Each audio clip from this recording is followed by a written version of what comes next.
Hello students, कैसे हो? सब बढ़िया एकदम मजे में। चलो, तो हमारा चैप्टर नंबर 2 का last point that is dimensional analysis, या फिर बोलेंगे dimension of any physical quantity कैसे फाइंड आउट करें। ठीक है, मतलब कि dimensional formula and dimensional equation. तो किसी भी फिजिकल क्वांटिटी का डायमेंशनल फॉर्मूला क्या होता है, डायमेंशनल इक्वेशन क्या होता है, वही सारी चीजें आज हम यहां पे डिस्कस करेंगे। ठीक है बच्चों, पहले तो ये चीज समझो कि हमने देखा था स्टार्टिंग के पहले ही लेक्चर में कि कोई भी फिजिकल क्वांटिटी होती है तो उसको दो पार्ट में कैटेगराइज किया जाता है। एक होती है फंडामेंटल, दूसरी होती है डिराइव्ड। ठीक है, कहीं ना कहीं डिराइव्ड फिजिकल क्वांटिटीज को फंडामेंटल फिजिकल क्वांटिटी के ऊपर से ही डिराइव किया जाता है कि नहीं? ये आपको पता है। ठीक है, तो बच्चों यहां पे जो बात करेंगे ना स्पेसिफिकली, वो हम डिराइव्ड की ज्यादा बात करेंगे, क्योंकि हमारे पास जो फंडामेंटल है वो तो 7 फिजिकल क्वांटिटी ही है, और वो ऐसी फिजिकल क्वांटिटी है कि जो किसी के ऊपर डिपेंडेंट नहीं है। They are independent of each other also. अपने एक दूसरे के साथ भी आप कंपेयर करने जाओगे, जैसे कि length and time both are the fundamental physical quantity. अगर दोनों को कंपेयर करोगे तो दोनों एक दूसरे से इंडिपेंडेंट है। मास एंड लेंथ इंडिपेंडेंट है, मतलब कि कहने की बात यह है कि जितनी भी फंडामेंटल फिजिकल क्वांटिटीज है वो किसी के ऊपर डिपेंड नहीं करती है। लेकिन अगर मैं वही चीज डिराइव के लिए बात करूं तो डिराइव फिजिकल क्वांटिटी तो हमेशा फंडामेंटल के ऊपर ही डिपेंड करती होती है। यस और no? They are dependent on the fundamental. वो कहां से डिराइव होती है? फंडामेंटल के ऊपर से। ठीक है, तो कई बार ऐसा हो जाता है कि भाई हमारे पास मान लो कि एक फॉर्मूला है, मान लो मेरे पास एक इक्वेशन है, तो वो इक्वेशन क्या सही है कि गलत है, वो आइडेंटिफाई करना पड़ता है। ठीक है, जैसे कि मैंने आपके सामने एक इक्वेशन लिखा कि v इज इक्वल टू लेट से u प्लस एटी। तो बच्चों क्या ये इक्वेशन सही है? क्या ये इक्वेशन गलत है कि सही है? ये मैं कैसे आइडेंटिफाई करूं? मतलब मुझे कैसे पता चलेगा कि ये जो इक्वेशन मैंने लिखा है वो गलत है कि नहीं? ठीक है, तो वो रिलेशन जो भी है ना यहाँ पे, वो रिलेशन सही है कि नहीं, वो कैसे आइडेंटिफाई करें? वो होता है डायमेंशनल इक्वेशन से, मतलब कि डायमेंशनल एनालिसिस से। अगर किसी इक्वेशन की मैं बात करूं, कोई इक्वेशन सही है कि गलत है, अगर मुझे वो आइडेंटिफाई करना है तो मुझे क्या करना पड़ेगा? वो आइडेंटिफाई करने के लिए मुझे उसका डायमेंशनल एनालिसिस देखना पड़ेगा। ठीक है, अगर मुझे उसका डायमेंशनल एनालिसिस पता है, मैं वो एनालिसिस देखूंगा और एनालिसिस करके मैं देखूंगा कि क्या इसका डायमेंशन इसके साथ मैच हो पा रहा है। अगर हो पा रहा है तो ये इक्वेशन सही है। तो फिजिकल तौर पे बोल देंगे कि ये इक्वेशन सही है, फिजिक्स बोलेगा कि भाई ये इक्वेशन सही है, ये सही रिलेशन है। अगर डायमेंशन नहीं मैच हो पाया तो इसका मतलब ये है कि जो भी हमने यहाँ पे रिलेशन लगाया है वो गलत है। एस फॉर द एग्जांपल, मान लो बच्चों मैं बोलूं आपको कि मुझे ना 1 kg में 3 kg ऐड करना है, क्या ये पॉसिबल है? जी हाँ, बिल्कुल पॉसिबल है। इसका आंसर क्या आएगा आपके पास? इसका आंसर आएगा 5 kg, है कि नहीं? इसका आंसर क्या आएगा? 5 kg। लेकिन उसी जगह अगर मैं बोलूं कि भाई मुझे ना यहाँ पे 1 kg को ना 3 लीटर से, या फिर बोल दो 3 लीटर ही बोलते हैं, 3 लीटर से मुझे ऐड करना है, या फिर मैं मीटर बोलूं, चलो मीटर में जाते हैं। लीटर में क्या है कि लीटर को फिर केजी में कन्वर्ट करोगे आप और फिर बोलोगे हाँ सर ये पॉसिबल हो जाएगा। उससे अच्छा है कि हम एक काम करें कि इसको 3 मीटर बोलता हूं। बच्चों मुझे ना 1 kg को 3 मीटर से ऐड करना है, क्या ये हो पाएगा? क्या ये हो पाएगा? ये एडिशन पॉसिबल होगा? नहीं होगा। यस और नो? भाई हमें पता है केजी को केजी के साथ ही ऐड कर सकते हैं, केजी को मीटर के साथ ऐड करना पॉसिबल नहीं है। यस और नो? ये हमने यूनिट को देख के तो पता लगा लिया। लेकिन अगर मान लो कि मैंने अगर आपको एक ऐसा फॉर्मूला बना के दे दिया, एक ऐसा इक्वेशन बना के दे दिया कि जो इक्वेशन ना ये केजी को मीटर के साथ ऐड करता हो, तो तब मुझे कैसे पता चलेगा कि भाई ये क्या है, क्या ये सही है कि नहीं है?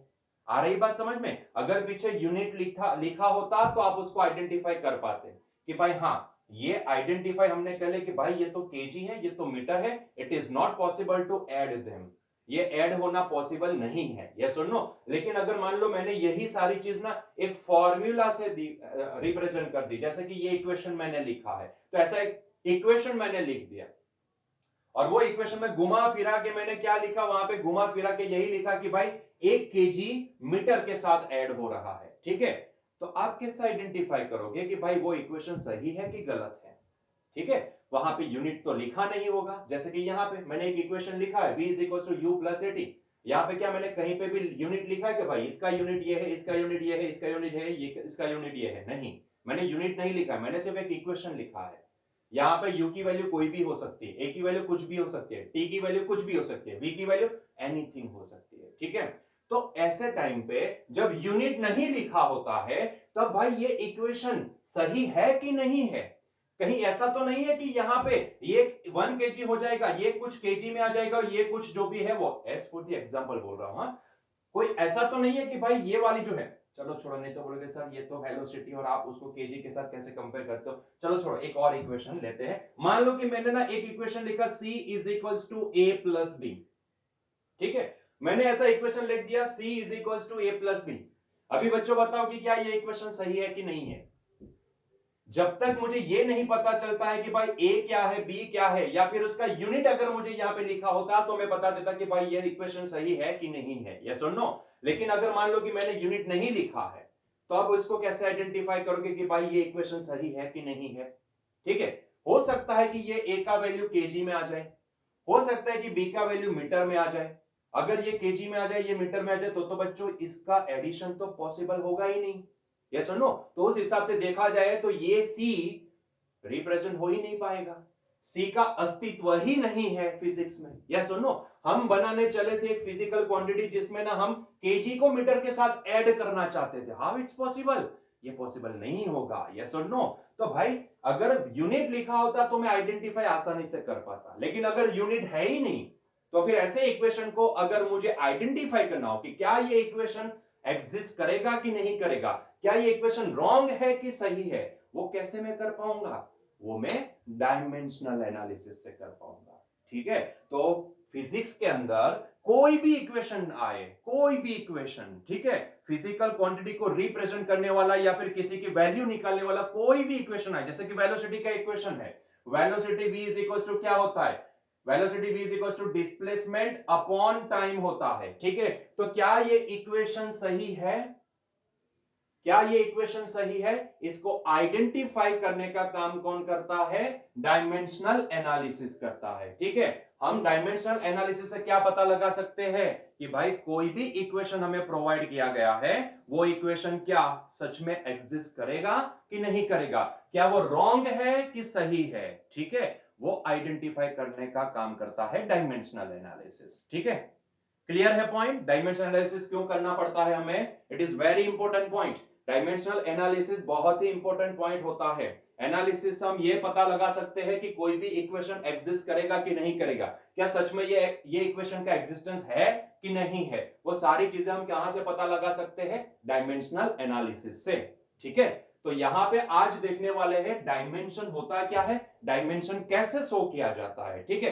कल का जो भी लेक्चर होगा, नेक्स्ट लेक्चर जो भी होगा, उसमें उसके रिलेटेड अच्छे अच्छे प्रॉब्लम्स भी देखेंगे, ठीक है। आज के लिए हम क्या देखेंगे कि भाई डायमेंशन होता क्या है, किसको डायमेंशनल फॉर्मूला बोला जाता है, किसको डायमेंशनल इक्वेशन बोला जाता है, डायमेंशन को अगर लिखना हो तो कैसे लिख सकते हैं, वो सारी चीजें आज के लेक्चर में देखेंगे। आज का लेक्चर बहुत ही इंपॉर्टेंट है बच्चों, ध्यान से देखते जाइएगा, ध्यान से लेक्चर को सुनते जाइएगा और अपनी नोट्स भी बनाते जाइएगा, क्योंकि ये बहुत ही इंपॉर्टेंट होने वाला है। अगर कॉम्पिटिटिव में जाओगे तो इसमें से एक क्वेश्चन पक्का आने ही वाला है, यस और नो, पक्का आने ही वाला है। आपको आइडेंटिफाई करने को बोलेंगे, भाई 4 ऑप्शन है, बताओ कौन सा ऑप्शन, चारों ऑप्शन में ना हर एक ऑप्शन में एक अलग अलग इक्वेशन लिखा होगा, आपको पूछेंगे भाई बताओ कौन सा ऑप्शन सच में एग्जिस्ट करेगा, मतलब कि कौन सा इक्वेशन सच में एग्जिस्ट करता है, तो आपको वहां पे डायमेंशनल एनालिसिस का जरूरत पड़ेगा, ठीक है। तो डायमेंशनल एनालिसिस बहुत ही इंपॉर्टेंट है। आज के लेक्चर में सिर्फ हम यही देखने वाले हैं कि डायमेंशनल इक्वेशन होता क्या है, डायमेंशनल फॉर्मूला किसको बोलते हैं, डायमेंशन कैसे लिखते हैं, वो सारी चीजें हम यहाँ पे आज के लेक्चर में देखेंगे, ठीक है।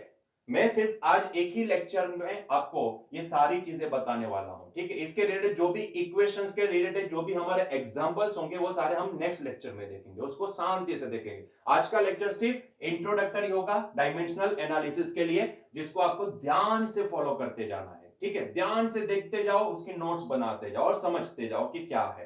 तो मैंने आपको ये तो समझा दिया कि भाई क्यों डायमेंशनल एनालिसिस करना पड़ता है, इसका मेन रोल क्या है, इसका इंटेंशन क्या है डायमेंशनल एनालिसिस करने का, कि भाई कोई भी फिजिकल इक्वेशन, फिजिक्स में अगर कोई इक्वेशन है या फिर कोई फॉर्मूला है, तो वो फॉर्मूला सच में एग्जिस्ट करेगा कि नहीं करेगा, ये आइडेंटिफाई करने के लिए हमें क्या करना पड़ता है, डायमेंशनल एनालिसिस करना पड़ता है। ठीक है, अगर यूनिट लिखा होता तो हमें पता चल जाता कि भाई यूनिट लिखे है ना, यूनिट लिखे है ना, तो उससे तो पता चल जाए कि भाई ये केजी में है, ये मीटर में है, तो ये पॉसिबल नहीं होगा। इन दोनों का एडिशन क्या पॉसिबल हो पाएगा, ये कभी भी पॉसिबल नहीं हो पाएगा। ठीक है, ये एडिशन पॉसिबल नहीं हो पाएगा। ठीक है, ऐसे भाई दो फिजिकल क्वांटिटी होती है तो उसके बीच में एडिशन हो सकता है, सब्ट्रैक्शन हो सकता है, मल्टीप्लिकेशन हो सकता है, डिवीजन भी हो सकता है। ठीक है, कई बार ऐसा हो जाता है कि लेफ्ट हैंड साइड पे जो भी हमारा फिजिकल क्वांटिटी जिसको हम रिजल्टेंट मानते हैं, राइट हैंड साइड पे कुछ अलग वैल्यू आता है, मतलब कि अलग यूनिट चलता है। मान लो कि यहाँ पे केजी आ गया और ये मीटर पर सेकंड में हो, ऐसा भी हो सकता है। मतलब हमें कुछ घुमा फिरा के एक ऐसा फॉर्मूला दे दिया जिसमें राइट हैंड साइड पे आ जाए केजी और लेफ्ट हैंड साइड पे हो मीटर पर सेकंड, तो भी क्या उसका एग्जिस्टेंस होगा कि नहीं होगा, नहीं होगा। दोनों साइड तब इक्वल हो सकती है जब दोनों के डायमेंशन सेम हो जाए। ठीक है, अब ये डायमेंशन क्या है, डायमेंशन क्या है, the dimensions of a physical quantity are the powers to which the base quantities are raised to represent that quantity। ये एक डेफिनेशन है, ये डेफिनेशन है, इसका मतलब क्या है वो मैं समझाता हूं। ठीक है, पहले डेफिनेशन देख लो। डेफिनेशन क्या है, the dimensions of a physical quantity are the powers to which the base quantities are raised to represent that quantity. इसका मतलब क्या है वो मैं समझाता हूं, वो मैं आपको समझाता हूं। पहले ये डेफिनेशन को एक बार वीडियो पॉज करके वापस देख लो, इसको नोट डाउन कर लो। ठीक है, क्योंकि अगर आपको पूछेंगे, एक मार्क्स के क्वेश्चन आएगा कि भाई डायमेंशंस ऑफ क्वांटिटी क्या होता है, तो आपको ये डेफिनेशन लिखनी पड़ेगी। ठीक है, अब ये डेफिनेशन क्या बोलती है वो मैं समझाता हूं। ठीक है, वो सारी चीजें डिटेल में समझाता हूं। चलिए, तो आप आई होप सो कि आपने इसको लिख लिया है, वीडियो को पॉज किया होगा, आपने लिख लिया होगा, नोट्स बना दी होगी। चलो आगे बढ़ते हैं, तो अभी देखते हैं कि ये डायमेंशन है क्या। बच्चों, कोई भी फिजिकल क्वांटिटी जो डिराइव्ड है, ध्यान से समझना, कोई भी फिजिकल क्वांटिटी जो डिराइव्ड है, उसको कहीं ना कहीं हम उसकी बेस फिजिकल क्वांटिटी से रिप्रेजेंट कर सकते हैं, है कि नहीं। बेस फिजिकल क्वांटिटी से रिप्रेजेंट कर सकते हैं। बेस मतलब कि कहां से उसको डिराइव किया गया, किसका यूज करके। बेस का मतलब क्या होता है, किसका बेस लेके हमने उसको डिराइव किया। ठीक है, उसी को बोलते हैं बेस, मतलब कि फंडामेंटल। मतलब कि हर एक डिराइव फिजिकल क्वांटिटी को फंडामेंटल फिजिकल क्वांटिटी से शो कर सका जाता है। ठीक है, शो किया जा सकता है कि नहीं। पॉइंट तो बहुत ही सिंपल है, यस और नो। भाई किसी भी डिराइव फिजिकल क्वांटिटी को हमेशा किसी भी फंडामेंटल फिजिकल क्वांटिटी के फॉर्म में रिप्रेजेंट किया जा सकता है। जो फंडामेंटल होती है ना, उसको यहां पे बोला जाएगा बेस क्वांटिटी। ठीक है, क्योंकि उसी का यूज करके तो हमने डिराइव किया है उसको, उसी का तो यूज करके हम डिराइव किए। ठीक है, जैसे कि अगर मैं बोलूं कि मेरे पास पहली फंडामेंटल फिजिकल क्वांटिटी जो मास है, ठीक है, जो मास है बच्चों, यहां पे हम मास को कैपिटल एम से डिनोट करेंगे। सिमिलरली मेरे पास दूसरी फिजिकल क्वांटिटी जो लेंथ है, जिसको मैं कैपिटल एल से डिनोट करूंगा। ठीक है बच्चों, तीसरी जो है मेरे पास वो टाइम है, तो मैं इसको कैपिटल टी से डिनोट करूंगा। अगर मुझे कोई डिराइव फिजिकल क्वांटिटी में लेंथ का जरूरत पड़ेगा, अगर मुझे कोई डिराइव फिजिकल क्वांटिटी में लेंथ का जरूरत पड़ा, तो वहां पे मैं ये बोलूंगा कि भाई लेंथ का एक पावर मैंने वहां पे यूज किया, मतलब कि मैंने लेंथ का एक डायमेंशन वहां पे यूज किया। मतलब कि जो डिराइव फिजिकल क्वांटिटी थी उसको डिराइव करने के लिए मैंने कहीं ना कहीं लेंथ का एक पावर मैंने यूज किया। अगर वहां पे लेंथ का स्क्वायर है, किसी को डिराइव करने के लिए मैंने वहां पे लेंथ का स्क्वायर कर दिया। ठीक है, हो सकता है कोई भी हो सकता है, लेंथ का स्क्वायर मैंने किया, सोचो लेंथ का स्क्वायर मैंने किया, तो मैंने एक्चुअल में जो बेस क्वांटिटी थी ना, वो बेस क्वांटिटी का मैंने क्या किया, दो पावर यूज किया। मतलब कि 2 dimension of length I have used to derive that particular physical quantity. नहीं समझ में आया ना, नहीं समझ में आया ना। ठीक है, चलो देखते हैं। नहीं समझ में आया, मुझे समझ में आ गया कि आपको समझ में नहीं आया। ठीक है, चलो कोई बात नहीं, एक एग्जांपल लेके समझते हैं। ठीक है, पहले इतना एक्सेप्ट कर लो कि जो भी बात करेंगे वो डिराइव फिजिकल क्वांटिटी की होगी, और उस डिराइव फिजिकल क्वांटिटी के लिए हमारे पास जो बेस क्वांटिटी होगी वो कौन सी होगी? फंडामेंटल फिजिकल क्वांटिटी, मतलब कि मास, लेंथ, टाइम, उसके बाद जितनी हम देखे थे इलेक्ट्रिक करंट देखे थे, थर्मोडायनेमिक टेम्परेचर देखे थे, ल्यूमिनस इंटेंसिटी देखे थे, सब्सटेंस ऑफ मोल देखे थे, मतलब सब्सटेंस ऑफ एलिमेंट देखे थे, वो सारी चीजें हम देखे थे। ठीक है, तो जितनी भी है वो हमारे लिए क्या है? बेस फिजिकल क्वांटिटीज है। ठीक है, मतलब कि जिसको डिराइव करेंगे ना, यहाँ पे लिखा है, यहाँ पे लिखा है physical quantity are the powers to which the base quantities are raised. ठीक है, पावर्स मतलब कि हमें ना बेस क्वांटिटी का कितना पावर यूज हुआ है वो डिराइव करने के लिए वो यहां पे आइडेंटिफाई करना है, उसी को बोला जाता है डायमेंशन। ठीक है, लेकिन एक एग्जांपल देख के समझेंगे। ठीक है, तो यहां पे ना आपको ये याद रखना है कि जहां पे हम यूज करें, देखो मैक्सिमम हमारे फॉर्मूला ना ये मास, लेंथ और टाइम से खत्म हो जाएंगे। ज्यादा से ज्यादा उसमें अगर जरूरत पड़ेगी तो एक एम्पियर की जरूरत पड़ेगी, करंट की जरूरत पड़ेगी। ठीक है, इससे ज्यादा आगे जाने की हमें जरूरत नहीं पड़ने वाली है। ठीक है, मैक्सिमम फॉर्मूला हमारे लिए मैक्सिमम एमएलटी। ठीक है, ध्यान से देखो, इसको बोला जाता है एमएलटी फॉर्मेट ऑल्सो, इसको ना एमएलटी फॉर्मेट भी बोला जाता है। इसको क्या बोला जाता है? MLT format. जो हम लिखने वाले हैं किसी भी फिजिकल क्वांटिटी का डायमेंशनल फॉर्मूला जो भी लिखेंगे तो उसको ना कई बार एमएलटी फॉर्म भी बोला जाता है। क्यों एमएलटी फॉर्म? क्योंकि कहीं ना कहीं मास को हम कैपिटल एन से डिनोट करेंगे, ये बेस है सारी, ये बेस फिजिकल क्वांटिटी है। लेंथ को हम कैपिटल एल से डिनोट करेंगे, टाइम को कैपिटल टी से डिनोट करेंगे। अगर कहीं पे मैंने इक्वेशन में लेंथ का स्क्वायर किया है तो मैं यहां पे लिखूंगा एल का पावर 2। अगर मैंने कहीं पे टाइम का क्यूब किया है तो मैं वहां पे लिखूंगा टी का पावर 3। अगर टाइम डिनोमिनेटर में होगा तो मैं लिखूंगा टी का पावर -1। ठीक है, तो कहीं ना कहीं बेस बेस फिजिकल क्वांटिटी का कितना पावर यूज हुआ है डिराइव करने के लिए उसको बोला जाता है डायमेंशन। ठीक है, तो आइए उसको ध्यान से ना एक फॉर्मूला से देखते हैं। तो कई बार डायमेंशनल फॉर्मूला एमएलटी भी बोला जाता है। मैक्सिमम हमारी जो भी डिराइव फिजिकल क्वांटिटी उसके लिए हमें ये तीन बहुत ही इंपॉर्टेंट होने वाले हैं, एमएलटी। ठीक है, एमएलटी, ये तीन फॉर्मेट हमारे लिए बहुत ही इंपॉर्टेंट है। भाई मास का कितना पावर है, लेंथ का कितना पावर है, टाइम का कितना पावर, जैसे कि वेलोसिटी है तो वेलोसिटी में मास का कितना पावर है, लेंथ का कितना पावर है, टाइम का कितना पावर है, उसी को बोला जाएगा डायमेंशन फॉर्मूला। ठीक है, आइए लेकिन फिर भी हम एग्जांपल से समझते हैं, ध्यान से देखना। हाँ, क्या आपने ये एक्सेप्ट कर लिया कि जो भी हमारे लिए फंडामेंटल होगी वो क्या होगी? बेस, बेस क्वांटिटीज होगी, बेस फिजिकल क्वांटिटीज होगी। ठीक है, और जिसको हम लिखने वाले हैं, जिसका डायमेंशन लिखने वाले हैं, वो हमारे लिए क्या होगी? Derive physical quantity. और हमें कहीं ना कहीं वही डिराइव फिजिकल क्वांटिटी को हमें ये बेस फिजिकल क्वांटिटीज के पावर के फॉर्मेट में लिखना है, उसी को बोला जाता है डायमेंशनल फॉर्मूला। ठीक है, चलो तो एग्जाम्पल से देखते हैं। अगर अभी भी नहीं समझ में आया तो एग्जाम्पल से देखते हैं, बहुत ही सिंपल सा पॉइंट है, एग्जाम्पल से देखते हैं। बच्चों लेते हैं एग्जाम्पल वेलोसिटी का ही, हम ना वेलोसिटी का ही एग्जाम्पल लेते हैं। चलिए देखते हैं बच्चों, वेलोसिटी, वेलोसिटी फॉर्मूला क्या होता है वेलोसिटी का? ध्यान से देखना, वेलोसिटी का फॉर्मूला क्या होता है? Displacement upon time. ठीक है, डिस्प्लेसमेंट अपॉन टाइम। ध्यान से देखना, क्या डिस्प्लेसमेंट को मैं लेंथ बोल सकता हूं? जी हां, करना क्या है, जो भी डिराइव फिजिकल क्वांटिटी देखेंगे उनको ना बेस क्वांटिटी में हमें रिप्रेजेंट करना है, बेस क्वांटिटी में रिप्रेजेंट करना है। यस और नो? तो मेरे लिए डिस्टेंस या डिस्प्लेसमेंट के रिलेटेड बेस क्वांटिटी क्या बनेगी? लेंथ। क्या बनेगी? लेंथ, है कि नहीं? तो मैं इसको लेंथ बोल सकता हूं, इसको टाइम बोल सकता हूं, है कि नहीं? यस और नो? तो कहीं ना कहीं मैं इसको क्या लिखूंगा? मैं इसको लिखूंगा लेंथ अपॉन टाइम, है कि नहीं? मैं इसको लिखूंगा लेंथ अपॉन टाइम। तो देखो मैंने वेलोसिटी को बनाने के लिए लेंथ का कितना पावर यूज किया? एक पावर। लेंथ कितनी बार मेजर हुई? एक ही बार। टाइम कितनी बार मेजर हुआ? एक बार। जितनी बार मेजर हुआ हो उतना पावर यहां पे यूज करेंगे। ठीक है, तो वेलोसिटी को बनाने के लिए लेंथ कितनी बार मेजर किए? एक बार। टाइम को भी कितनी बार मेजर किया?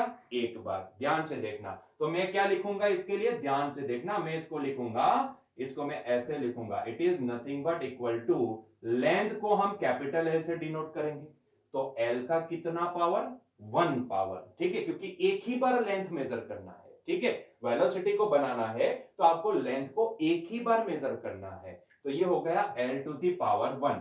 सिमिलरली टाइम को कितनी बार मेजर करना है, एक बार मेजर करना है, तो मैंने क्या लिखा, it is capital T to the power 1। बच्चों ये जो डिनोमिनेटर में है, अगर उसको हम न्यूमरेटर में ले जाए तो ये क्या हो जाएगा, length to the power 1 time to the power -1। भाई कोई भी डिनोमिनेटर में होता है, अगर हम उसको न्यूमरेटर में ले जाए तो क्या उसका पावर माइनस हो जाएगा ना, होगा कि नहीं होगा, जी बिल्कुल होगा, ठीक है, तो ये हो गया टी टू दी पावर -1, ठीक है। बच्चों ये जो फॉर्मेट आया ना, ये जो फॉर्मूला हमारे पास आया, इसी को बोला जाता है डायमेंशनल फॉर्मूला, इसी को बोला जाता है डायमेंशनल फॉर्मूला। आई बात समझ में, मतलब कि वेलोसिटी को बनाने के लिए हमने लेंथ को कितनी बार मेजर किया, 1 टाइम, टाइम को कितनी बार मेजर किया, 1 टाइम, लेकिन यहां पे क्या है, टाइम का -1 पावर है, मतलब कि मुझे क्या करना होगा, एक बार लेंथ मेजर करनी पड़ेगी, एक बार टाइम मेजर करना पड़ेगा, फिर दोनों का डिवीजन लेना पड़ेगा, क्योंकि टाइम कहां पे जाएगा, डिनोमिनेटर में जाएगा, पावर -1 है। तो कहीं ना कहीं ये डायमेंशनल फॉर्मूला जो भी हमने बनाया वो क्या शो करता है, ये फिजिकल क्वांटिटी कैसे डिराइव हुई वो शो करता है। आई बात समझ में, आई बात पकड़ में, आई कि नहीं आई, हाँ।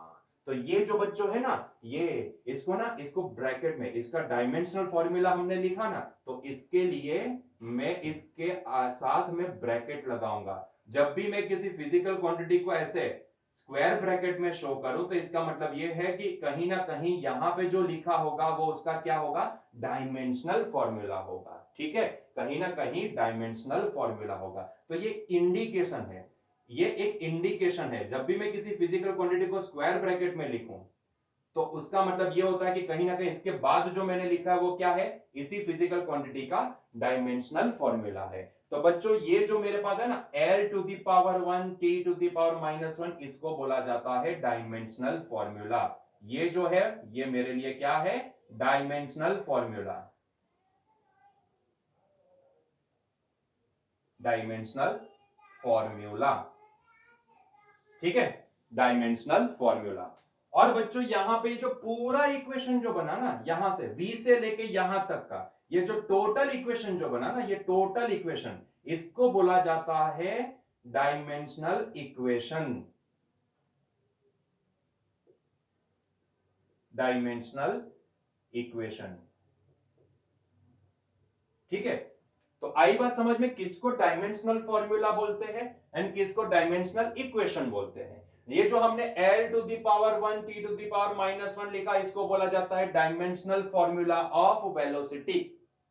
और कहीं ना कहीं ये जो पूरा इक्वेशन लिखे ना, ये ब्रैकेट में v is equal to l to the power 1 t to the power -, इसको पूरा जो इक्वेशन है उसको बोला जाता है डायमेंशनल इक्वेशन, ठीक है। तो डिफरेंशिएट करना आ गया, किसको डायमेंशनल इक्वेशन बोलते हैं और किसको डायमेंशनल फॉर्मूला बोलते हैं, ठीक है। अभी इसका मीनिंग क्या निकलता है, इसका मीनिंग क्या निकलता है, इसका मीनिंग ये निकलता है कि डायमेंशन ऑफ v, ध्यान से देखना, इसका मैं मीनिंग निकालता हूं, इसका इसका ये पूरा डायमेंशनल इक्वेशन का मीनिंग क्या निकलता है, डायमेंशन ऑफ v क्या है, one dimension of length and -1 dimension of time, ठीक है। तो ये क्या शो करता है, v के डायमेंशन में एक डायमेंशन लेंथ का है एंड -1 डायमेंशन टाइम का है, ठीक है। तो अगर किसी लेंथ, किसी वेलोसिटी को मैंने मेजर किया है और किसी मैंने वेलोसिटी का एक फॉर्मूला बना के रखा है, तो मैं कैसे आइडेंटिफाई करूं कि वो फॉर्मूला सही है कि नहीं है, तो मैं क्या चेक करूंगा, जो भी फॉर्मूला है ना, जो भी फॉर्मूला है उसका डायमेंशन निकालूंगा और फिर मैच करूंगा कि भाई वेलोसिटी के फॉर्मेट में वेलोसिटी का जो भी डायमेंशन है वो क्या बोलता है, वेलोसिटी में एक डायमेंशन लेंथ का होना चाहिए और -1 डायमेंशन टाइम का होना चाहिए, ठीक है। तो मैं चेक करूंगा कि मैंने जिसका डायमेंशन निकाला उसमें क्या लेंथ का एक डायमेंशन है, क्या टाइम का एक डायमेंशन, सॉरी -1 डायमेंशन है, अगर है तो वो फॉर्मूला वेलोसिटी का है। अगर नहीं है तो वो फॉर्मूला वेलोसिटी का नहीं है। यस और नो? तो ये क्या शो करता है? ये ऐसा शो करता है, ये डायमेंशनल इक्वेशन क्या बताता है कि भाई वेलोसिटी का डायमेंशन क्या है? One dimension of length and -1 dimension of time. ठीक है, तो हमने कहीं ना कहीं क्या किया, हमने डिराइव फिजिकल क्वांटिटी को बेस फिजिकल क्वांटिटी से रिप्रेजेंट करके ये देखा कि भाई डिराइव फिजिकल क्वांटिटी को डिराइव करने के लिए बेस क्वांटिटी कितनी बार यूज हुई। ठीक है, कितनी बार बेस क्वांटिटी यूज हुई। जैसे कि यहां पे लेंथ एक बार यूज हुई, टाइम भी एक बार यूज हुआ, लेकिन ये टाइम का -1 पावर मतलब कि कहीं ना कहीं वो कहां जाएगा, डिनोमिनेटर में।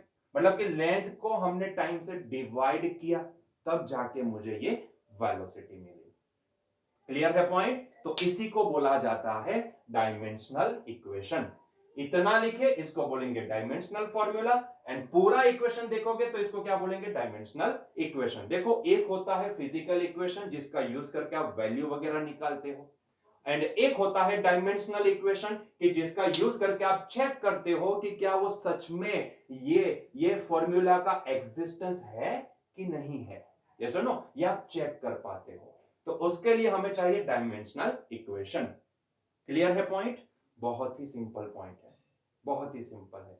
जस्ट क्या करना है, जो भी आपका फॉर्मूला, जैसे कि मुझे बोला वेलोसिटी का डायमेंशनल इक्वेशन लिखो, तो मैं क्या करूंगा, वेलोसिटी का पहले तो फिजिकल फॉर्मूला लिखूंगा, फिर देखूंगा कि इसके फॉर्मूला में जो आ रहा है वो उसका बेस क्या है, मतलब कि बेस क्वांटिटी क्या होगी। जैसे कि यहाँ पे डिस्प्लेसमेंट बोले, डिस्प्लेसमेंट एक अपने आप में एक अलग फिजिकल क्वांटिटी है, ठीक है, लेकिन अगर मैं उसका बेस पकड़ू, मैं अंदर तक जाऊं, देखूं कि इसका बेस क्या है, तो बेस देखूंगा कि भाई ये अल्टीमेटली डिस्प्लेसमेंट है तो लेंथ ही।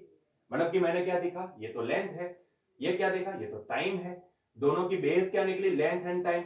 देखो, बेस पे चले गए, हमने आइडेंटिफाई कर लिया कि कौन सी बेस फिजिकल क्वांटिटी यहां पे यूज हुई है। यस और नो? वो हमने आइडेंटिफाई कर लिया। फिर मैंने क्या किया, मैंने यही इक्वेशन को ना मैंने डायमेंशन के फॉर्मेट में लिखा कि भाई इसको इसको आइडेंटिफाई करने में मैंने क्या देखा कि भाई डिस्प्लेसमेंट एक बार यूज हुआ, मतलब कि लेंथ एक बार मेजर की गई, तो मैंने क्या लिख दिया यहाँ पे L का पावर 1, क्योंकि लेंथ को हम डायमेंशनल फॉर्मेट में कैपिटल L से डिनोट करेंगे। फिर मैंने देखा कि डिनोमिनेटर में टाइम भी एक बार मेजर हुआ, इसका मतलब है कि मैं इसको क्या लिखूंगा, कैपिटल T का पावर 1। ठीक है, कुल मिला के जब देखे तो मैंने इसको क्या लिखा, L to the power 1 T to the power -1। बच्चों, ये जो लिखा ना, इसको क्या बोलेंगे, डायमेंशनल फॉर्मूला बोलेंगे। और जैसे ही मैंने ये किसका डायमेंशनल फॉर्मूला है, तो वेलोसिटी का, तो मैंने ब्रैकेट में वेलोसिटी को लिखा और it is equals to this लिखा, तो ये हो गया dimensional formula, sorry dimensional equation. पूरा क्या बोला जाता है, डायमेंशनल इक्वेशन। ये क्या शो करता है, वेलोसिटी के डायमेंशन में एक डायमेंशन लेंथ का है एंड -1 डायमेंशन टाइम का है। ठीक है, अगर किसी ऐसा रिलेशन मुझे दिया जाएगा और मुझे बोलेंगे कि क्या ये रिलेशन सही है, और कहीं ना कहीं यहाँ पे लेफ्ट हैंड साइड पे वेलोसिटी दी जाएगी और यहाँ पे मान लो बच्चों कि मुझे स्क्वायर करके दिया जाएगा, तो मुझे पता है कि भाई यहाँ पे L का 2 पावर आएगा और T का -1 पावर आएगा। कहीं ना कहीं मैंने जब मैच किया तो देखा कि भाई अगर वेलोसिटी का डायमेंशन निकाले तो वेलोसिटी के डायमेंशन में तो एक ही डायमेंशन लेंथ का होता है, लेंथ का सिर्फ एक ही डायमेंशन होता है, और टाइम का -1 डायमेंशन होता है। यहां पे देखें तो लेंथ का तो 2 डायमेंशन निकला, मतलब कि ये वेलोसिटी का फॉर्मूला नहीं है। क्लियर है पॉइंट? ये वेलोसिटी का फॉर्मूला नहीं है। क्लियर है पॉइंट? बहुत ही सिंपल तरीका है। ठीक है, तो ये हो गई बात सारी dimensional formula and dimensional equation की। खैर, आपको सिर्फ इतना ही याद रखना है कि कैसे इसको शो करना है। डोंट वरी अबाउट इट, ये हमने थोड़ा इन डेप्थ जाके देख लिया कि भाई ये है क्या। ठीक है, किसको डायमेंशनल फॉर्मूला बोलते हैं, किसको इक्वेशन बोलते हैं, और ये इक्वेशन का मीनिंग क्या निकलता है कि v का डायमेंशन में एक डायमेंशन लेंथ का है, -1 डायमेंशन टाइम का है। ठीक है, तो ये हम सिर्फ आइडेंटिफाई करने के लिए सारी चीजें लिखे।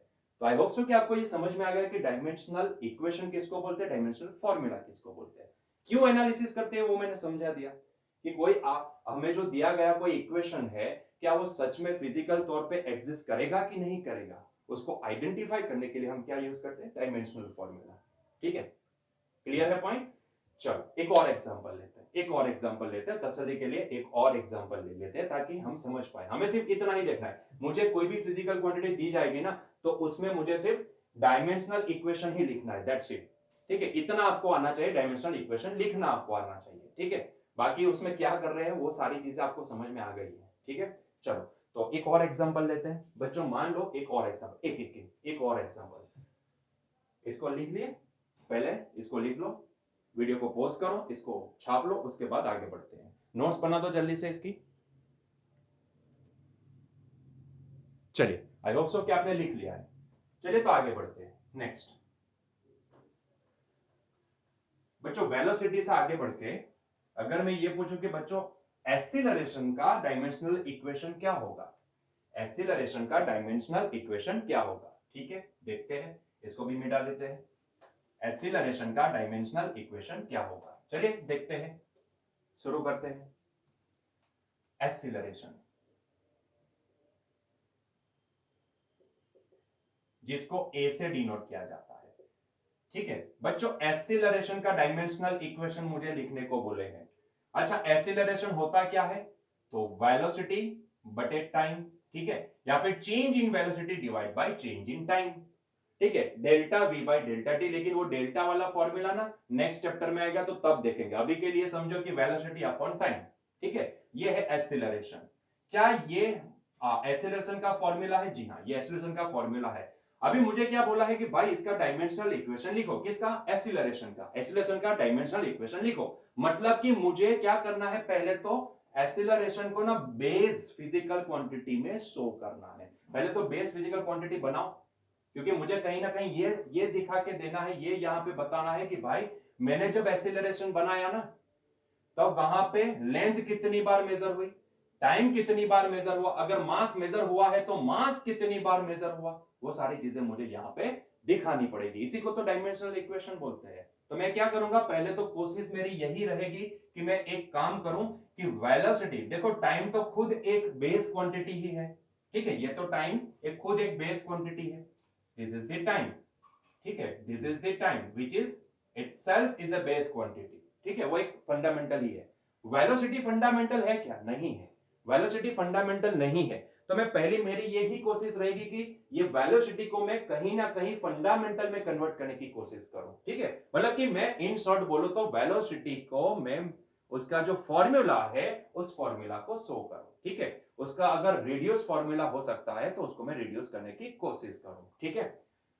देखो ऐसा क्यों करने की जरूरत है, कई बार ना आपको वेलोसिटी का डायमेंशन अगर पता है तो डायरेक्टली आप उसका फॉर्मूला यहाँ पे डायमेंशनल इक्वेशन डायरेक्टली भी लिख सकते हो, ठीक है, ऐसा नहीं है कि आप उसको हर बार वहां पे कन्वर्ट करते जाओ। अगर मुझे उसको जल्दी से खत्म करना है, इसका डायमेंशनल इक्वेशन जल्दी से लिखना है, तो मुझे वेलोसिटी का अगर डायमेंशनल इक्वेशन पता है तो ये होता है L1 t to the power -1 divide by t to the power 1, तो ये हो जाएगा L2 t to the power -2, ठीक है। तो लेकिन उसके लिए आपको वेलोसिटी का डायमेंशनल फॉर्मूला आपको पता होना चाहिए, ठीक है। अगर बच्चों मान लो कि आपको पता नहीं है तो कहीं ना आपको डायमेंशनल फॉर्मूला भले पता ना हो, लेकिन उसका फिजिकल फॉर्मूला तो पता हो सकता है ना। जैसे कि वेलोसिटी होता क्या, डिस्प्लेसमेंट अपॉन टाइम।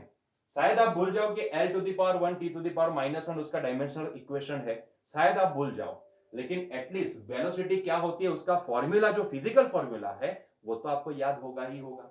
तो इसका मतलब यह है कि कहीं ना कहीं आपकी हमेशा पहली कोशिश क्या होनी चाहिए, आपकी पहली कोशिश ये होनी चाहिए कि जो भी फिजिकल क्वांटिटी आपको दी गई है उसका ना फॉर्मूला लगा लगा के ना पहले बेस बेस फिजिकल क्वांटिटी तक पहले पहुंचो, उसके बाद उसका डायमेंशनल फॉर्मूला बनाओ, ठीक है।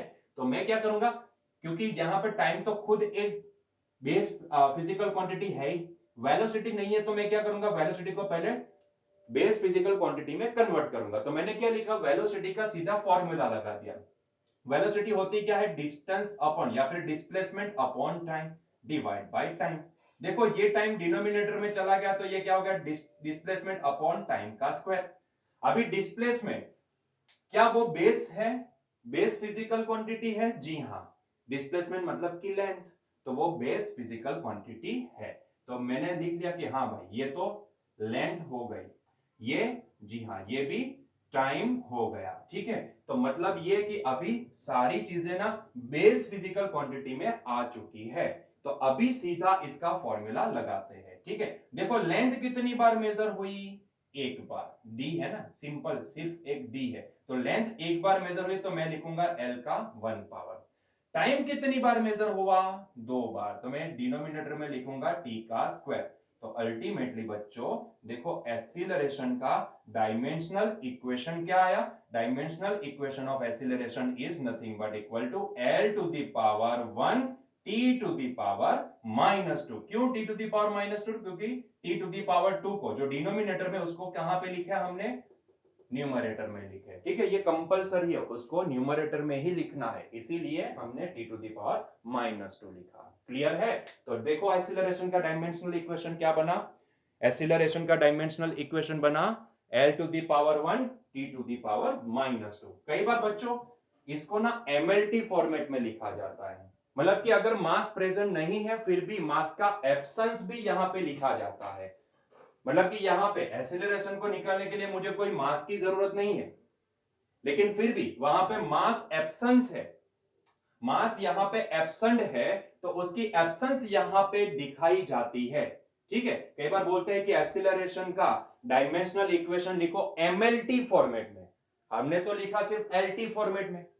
m कहां पे है, तो भाई m तो है ही नहीं ना, पूरे इक्वेशन में मास का कोई यूज ही नहीं आया, मास का यूज ही नहीं आया, मतलब कि मास तो यहां पे एब्सेंट है। तो कई बार ना कोई अगर फिजिकल क्वांटिटी, जो बेस फिजिकल क्वांटिटी है वो एब्सेंट होती है, तो उसको भी यहां पे शो किया जाता है, उसकी एब्सेंस को यहां पे दिखाया जाता है।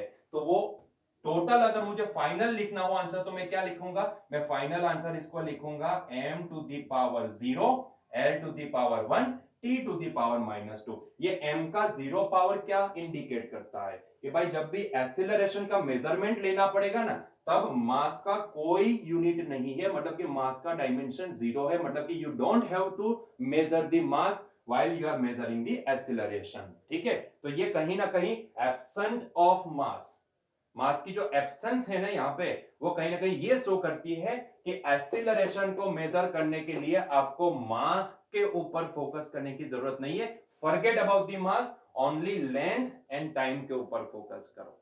ठीक है, तो कई बार ना ये फॉर्मूला जो फिजिकल क्वांटिटी एब्सेंट होती है उसको भी वहां पे शो किया जाता है, जस्ट उसका पावर क्या कर दिया जाता है, 0। ठीक है, उसका पावर 0 कर दो, बात खत्म, उसका पावर 0 कर दो, बात खत्म। ठीक है, तो ये दिखाएगा कि भाई मास एब्सेंट है, यहाँ पे सिर्फ लेंथ एंड टाइम प्रेजेंट है। क्लियर है? क्लियर है? एक और एग्जांपल, एक और एग्जांपल बच्चों, डेंसिटी, डेंसिटी जिसको रो से डिनोट किया जाता है। अगर मैं पूछूं कि डेंसिटी का डायमेंशनल फॉर्मूला क्या होगा, तो बच्चों डेंसिटी पहले तो उसका फॉर्मूला, फिजिकल फॉर्मूला क्या है जिसके अंदर वैल्यू रख के हम उसकी वैल्यू निकाल सके, वो है मास अपॉन वॉल्यूम। क्या है? Mass upon volume. ठीक है, वो क्या है? मास अपॉन वॉल्यूम है। क्या मास खुद एक फिजिकल क्वांटिटी है? जी हां, मास खुद एक फिजिकल क्वांटिटी है। मास ये खुद एक बेस फिजिकल क्वांटिटी है, तो उसको तो कन्वर्ट करने की जरूरत है ही नहीं, यस और नो। लेकिन प्रॉब्लम यहां पे है, क्या वॉल्यूम कोई एक फिजिकल क्वांटिटी है, मतलब बेस फिजिकल क्वांटिटी है? नहीं, ये तो डिराइव्ड फिजिकल क्वांटिटी है। वॉल्यूम कैसे निकालते हैं भाई? तीनों डायमेंशन को मल्टीप्लाई किया जाए तो मुझे वॉल्यूम मिलेगा, है कि नहीं? तो कहीं ना कहीं वॉल्यूम को डिराइव किया गया, वॉल्यूम प्रेजेंट नहीं है, वॉल्यूम कोई बेस फिजिकल क्वांटिटी नहीं है। बेस कौन सी होती है? जो फंडामेंटल है वही हमारे लिए यहाँ पे बेस फिजिकल क्वांटिटी है कि नहीं? और कहीं पे भी 7 फिजिकल क्वांटिटी देखे थे, कहीं पे भी वॉल्यूम जैसी चीज नहीं देखे थे, साथ में वॉल्यूम का इंक्लूड नहीं है, वॉल्यूम इंक्लूड नहीं है, यस और नो। तो इसका मतलब ये होता है कहीं ना कहीं ये भी डिराइव्ड है, तो पहले मुझे क्या करना पड़ेगा, इसको बेस फिजिकल क्वांटिटी में कन्वर्ट करना पड़ेगा। अभी वॉल्यूम निकालते कैसे?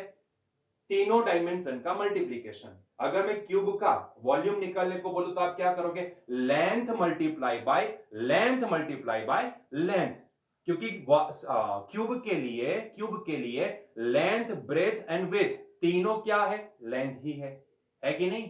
तो उसके लिए length multiply by length multiply by length, मतलब कि एक डायमेंशन मल्टीप्लाई बाय दूसरा डायमेंशन, ये एरिया देता है। एक डायमेंशन मल्टीप्लाई बाय दूसरा डायमेंशन मल्टीप्लाई बाय तीसरा डायमेंशन, ये हमें क्या देता है? वॉल्यूम देता है।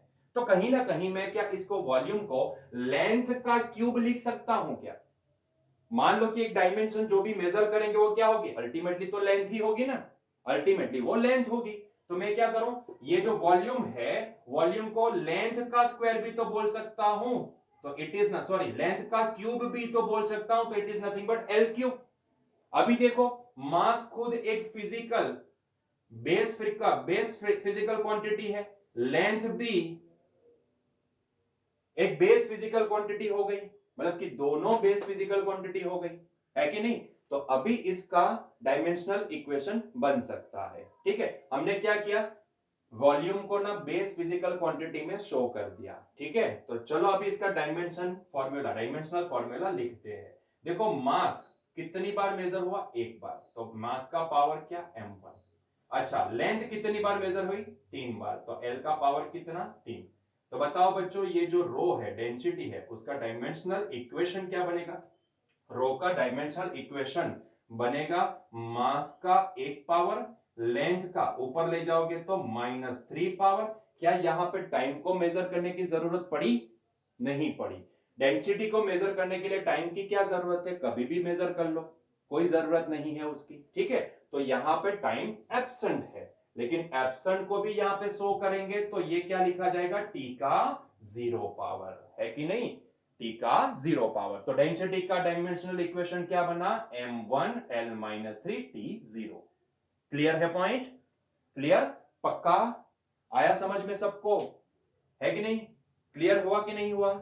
Don't worry about it. कल का जो नेक्स्ट लेक्चर होगा उसके अंदर हम इसके रिलेटेड बहुत सारे अच्छे अच्छे क्वेश्चंस भी देखने वाले हैं। ठीक है, तो आज तक अभी के लिए इतना समझ में आ जाए, that is more than enough है। ठीक है, कैसे डायमेंशनल इक्वेशन लिखते हैं वो आपको आ जाना चाहिए, that is more than enough for us. बाकी फोर्स, वर्क, पावर, टॉर्क, वो सारे इनके जो भी डायमेंशनल फॉर्मूला है वो कैसे लिखा जाएंगे, वो सारी चीजें हम कल देखेंगे, कल के लेक्चर में देखेंगे। ठीक है, आज के लेक्चर में इतना ही देखना है। आई होप सो कि आपको डायमेंशनल इक्वेशन क्या है, डायमेंशनल फॉर्मूला क्या है और उसको कैसे लिखते हैं वो सारी चीजें समझ में आ गई है। कई बार ना इसको एमएलटी फॉर्मेट भी बोला जाता है। ठीक है, ये जो डायमेंशनल फॉर्मूला जो भी है उसको एमएलटी फॉर्मेट भी बोला जाता है। ठीक है, कई बार बोलते हैं कि डेंसिटी का एमएलटी फॉर्मेट लिखो, तो आपको ये लिखना होता है, ये लिखना होता है। ठीक है, तो इसको बोलते हैं, सिर्फ इसको बोलते हैं डायमेंशनल फॉर्मूला, और पूरा जो भी लिखा उसको बोलते हैं डायमेंशनल इक्वेशन। क्लियर है? ठीक है, चलिए तो आज का लेक्चर यहीं पे एंड करते हैं। आई होप सो कि आपको लेक्चर समझ में आया होगा, जितनी चीजें हम यहाँ पे डिस्कस किए वो सारी चीजें समझ में आई होगी। अगर आपको हमारा वीडियो पसंद आता है तो डोंट फॉरगेट लाइक करना मत भूलो। अगर आपको कोई डाउट है तो कमेंट में डाउट भी लिखो, ताकि मुझे पता चले कि भाई कितने बच्चों को डाउट है। ठीक है, ताकि मैं और बेहतर यहाँ पे वीडियो बनाने की कोशिश कर पाऊँ। और अगर हमारे सारे वीडियो आपको पसंद आ रहे हैं तो आप हमारी चैनल को सब्सक्राइब करना मत भूलिएगा, और साथ में वो बेल आइकॉन है ना उसको भी दबा दीजिए, ताकि जैसे भी हम नए लेक्चर यहाँ पे अपलोड करें आपको एक नोटिफिकेशन मिल जाए। ठीक है, चलिए तो यहाँ पे हमारा लेक्चर एंड करते हैं। Till that enjoy your day.